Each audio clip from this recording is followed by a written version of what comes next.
नमस्कार सभी को, good morning, good afternoon, good night. जब भी आप वीडियो देख रहे हैं तो आज की वीडियो में अपन 2023 वाला पेपर एक बार देख लेते हैं। ठीक है, 23 में इस तरह का पेपर आया, इस पेपर को भी आपको एग्जाम में देख करके जाना है। ठीक है, 100 नंबर का आपका पेपर है, ये सब कुछ तो आपको पता ही है, निर्देश पढ़ने की ज़रूरत नहीं है। हम सीधे क्वेश्चन देखते हैं। यहाँ पर पहला क्वेश्चन है विचार और वितरक के लेखक। यहाँ पे लेखक पूछ रहा था, यहाँ पे 4 ऑप्शन दिए होंगे इसी प्रकार से, तो इसमें से हमारा तीसरा वाला ऑप्शन सही है, हजारी प्रसाद द्विवेदी जी। ठीक है, उसके बाद अगला क्वेश्चन ऐसे दिया खा वाला। ठीक है, तो खा में दिए अयोध्या सिंह उपाध्याय हरिऔध की रचना है।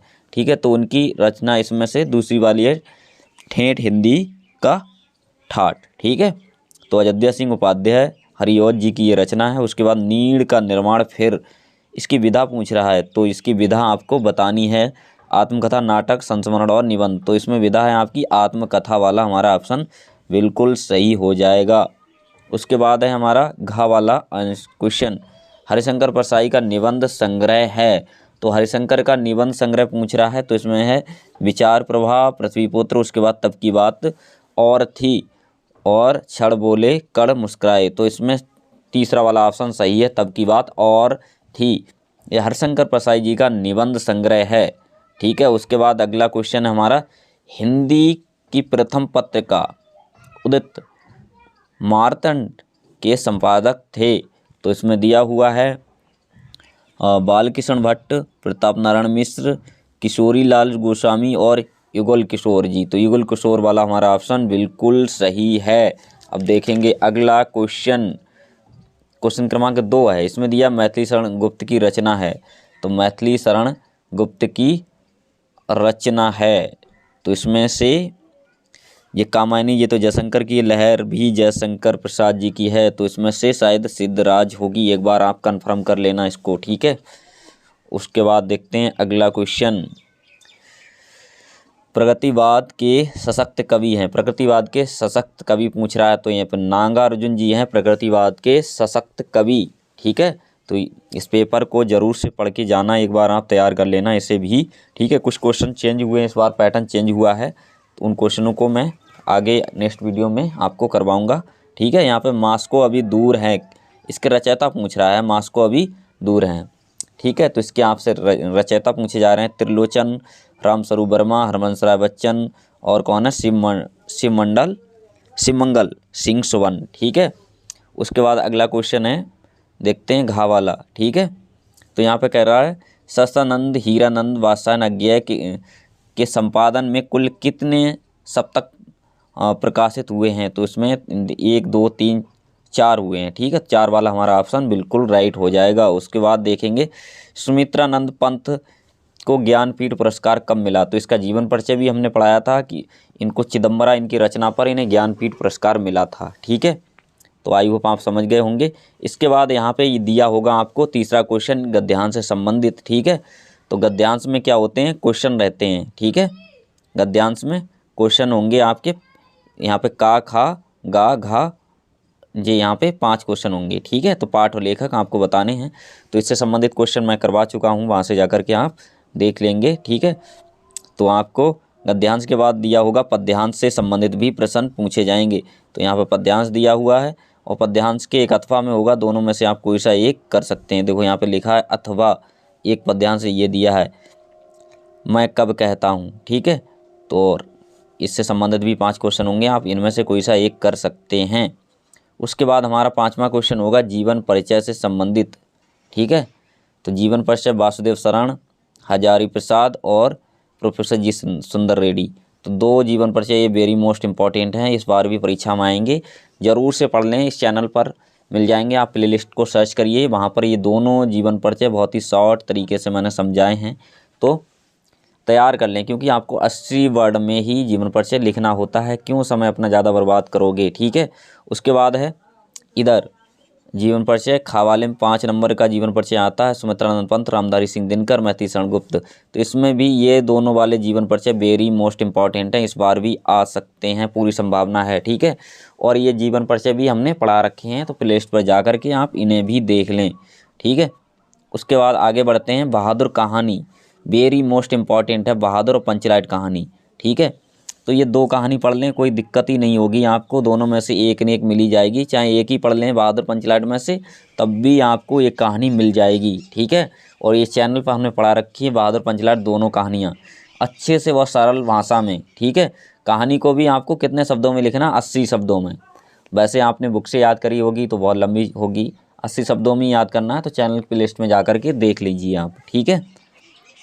उसके बाद है एक सुपठित गद्यांश का मतलब काव्य खंड से आपको खंड काव्य पर आधारित एक प्रश्न के उत्तर देना है। तो यहाँ पर ये जिला वाइज होते हैं, आपके ज़िला में जो भी पूछा गया हो उससे संबंधित किसी एक का उत्तर देना है, ठीक है। त्यागपति या सत्य की जीत जो भी हो आपके यहाँ, ठीक है, तो उसे एक तैयार कर लेंगे। उसके बाद मिलेगा आपको संस्कृत वाला क्वेश्चन, ठीक है। संस्कृत में क्या होगा, एक गद्यांश दिया होगा, ठीक है, और इसका करना होगा आपको संदर्भ सहित अनुवाद। और यहाँ पर हमने इसका करा दिया है, ठीक है। जो भी महत्वपूर्ण है उनका हमने करा दिया है, वेरी मोस्ट इम्पॉर्टेंट जो भी संस्कृत के गद्यांश हैं, तो उसे चैनल पर जा कर के देख लीजिएगा। उसके बाद बात करते हैं तो गद्यांश से संबंधित क्या होंगे, श्लोक वगैरह, ठीक है, पद्यांश, ठीक है, तो इनसे या श्लोक होंगे इस तरह के, इनका भी अनुवाद आपको लिखना होगा, ठीक है। तो महत्वपूर्ण 2-3 श्लोक मैंने कराए हैं, वहाँ से जा कर के देख लेना है आपको, ठीक है। उसके बाद क्या आता है आपका, मुहावरे आते हैं, है ना। तो ये काफ़ी क्वेश्चन सरल है, ठीक है। निम्नलिखित मुहावरों और लोकोक्तियों में से किसी एक का अर्थ लिखकर वाक्य प्रयोग कीजिए। आँखों में धूल झोंकना, है ना, धोखा देना, ठीक है। अगर कोई व्यक्ति किसी को धोखा दे रहा है तो उससे बोलते हैं आँखों में धूल झोंकना, ठीक है। उसके बाद हमारा एक ही का आपको देना, किसी एक का पूछ रहा था, जहाँ चाहाँ वहाँ रहा, है ना, छोटी सी, तो इस तरह से, या तिल का ताड़ बनाना, या छोटी सी बात को बड़ा बनाना। तिल का ताड़ बनाने का मतलब होता है दूर के ढोल सुहाने, यानी कि दूर से सब कुछ अच्छा लगता है, ठीक है, इनके अर्थ हो जाएंगे। उसके बाद 10वां क्वेश्चन है, इसे भी देख लो, ठीक है। महेश्वरा में पूछ रहा है संधि और विच्छेद, संधि विच्छेद पूछ रहा है महेश्वरा में, तो इसमें ऑप्शन बा वाला बिल्कुल सही है, महास्वर स्वर, ठीक है। उसके बाद उपयोक्तम में संधि और विच्छेद पूछ रहा है, इसमें भी ऑप्शन बा वाला बिल्कुल राइट हो जाएगा। उसके बाद पाविका का संधि विच्छेद पूछ रहा है, ठीक है, पाविका में हमारा ऑप्शन पाव प्लस अका, ठीक है, पाव, तो इसमें हमारा सा ऑप्शन बिल्कुल सही हो जाएगा। उसके बाद क्या पूछ रहा है, आत्मना में आपसे पूछ रहा है संधि विच्छेद, तो इसमें हमारा ऑप्शन आ वाला ही सही है, तृतीय विभक्ति एक वचन है, ठीक है। तो ये बहुत सरल तरीके से मैंने समझाए हैं, क्या बताएं, विभक्ति और वचन वाले क्वेश्चन, है ना। अगर आपको कोई दिक्कत हो रही तो इस पर वीडियो आने वाला है बहुत जल्दी, इसका मतलब है कोई सा भी पूछा जाए आप कर पाएंगे, ठीक है। तो छोड़ना नहीं है, 2 नंबर यहीं से आते हैं, 2 नंबर के क्वेश्चन आते हैं, ठीक है। उसके बाद है एक और इसमें नामने, ठीक है, लेकिन ये सामान्य हिंदी से हट गया है, शायद अब पहुंच गया है सामान्य हिंदी में, अब ये नहीं होगा, तो इसे छोड़ देते हैं हम। लेकिन ये शायद हिंदी में है, पहले सामान्य में भी था, तो इस क्वेश्चन को आपको नहीं पढ़ना है, ठीक है। संधि विच्छेद वाला, संधि विच्छेद सामान्य हिंदी में इस बार नहीं आएगा, ठीक है। हाँ, शब्द युग में ज़रूर आएंगे इस तरह के, ये लिखा सूत और सूत, ठीक है, तो इसमें सूत और पुत्री, सूत्र और धागा, बालक और केस, पुत्र और सारथी, तो सारथी ना होकर के यहाँ पे धागा शब्द होगा, ठीक है, तभी ऑप्शन दा वाला सही हो जाता है। तो इसमें क्या है, खराबी है, सूत का मतलब धागा होता है, ठीक है, और यहाँ पे और सूत का मतलब होता है पुत्र, अगर ये वाला ऑप्शन सही करते हम तो यहाँ पे पुत्र लिखना होता, ठीक है। तो ये ऑप्शन सभी तो अभी तो सभी गलत हैं जी। सूत का मतलब हम बता देते हैं पुत्र होता है, सुत का मतलब पुत्र, सूत का मतलब धागा होता है, ठीक है। उसके बाद हमारा अगला क्वेश्चन है जलद वाला, है ना, जलद और जलधि में पूछ रहा है आपसे कि इसमें वो बताना है आपको, मतलब अर्थ बताने इनके, है ना, क्योंकि ये युग शब्द युग में दिए हुए हैं, तो इसमें कौन सा शब्द हमारा सही हो जाएगा। जलद का मतलब बादल होता है, जलधि का मतलब जलधि का मतलब समुद्र होता है, ठीक है। उसके बाद अगला क्वेश्चन हम देखेंगे, यहाँ पे दिया है किसी मतलब एक के 2 अर्थ लिखने हैं, ठीक है। तो यहाँ भुजंग का मतलब होता है सांप होता है, सर्प होता है, नाग होता है ना। जैसे हार का बता देना है, माला होता है, हार का मतलब माला या फिर पराजय होता है। पट का मतलब वस्त्र होता है, पट मतलब वस्त्र होता है, या कपड़ा या पोशाक होती है, किसी एक का बता देना है आपको, ठीक है।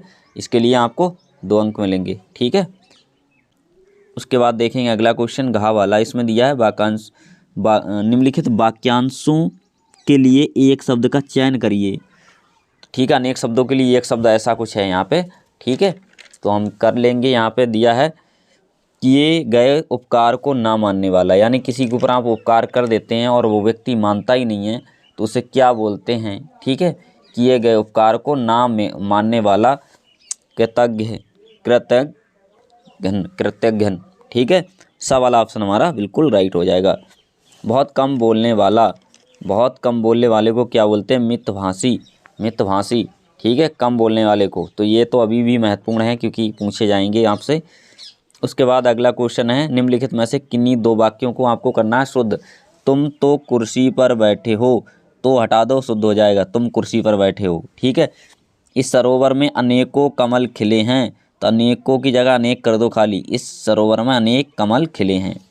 ठीक है, तो इस तरह से वाक्य को आप शुद्ध कर लीजिए। उसके बाद करुण रस या शांत रस हमने पढ़ा दिया। करुण रस, ठीक है, वेरी मोस्ट इंपॉर्टेंट है। अनुप्रियास या रूपक अलंकार में से, ठीक है, जहाँ पर एक ही वर्ण की बार बार आवर्ती होती है वहाँ पर अनुप्रियास अलंकार होता है। इसकी परिभाषा भी हमने पढ़ा रखी है। जहाँ पर एक ही वर्ण की बार बार आवर्ती होती है, यानी कि एक वर्ण बार बार आ जाए, तो वहाँ पर अनुप्रियास अलंकार होता है। ठीक है, तो इसे अच्छे से पढ़ लेना।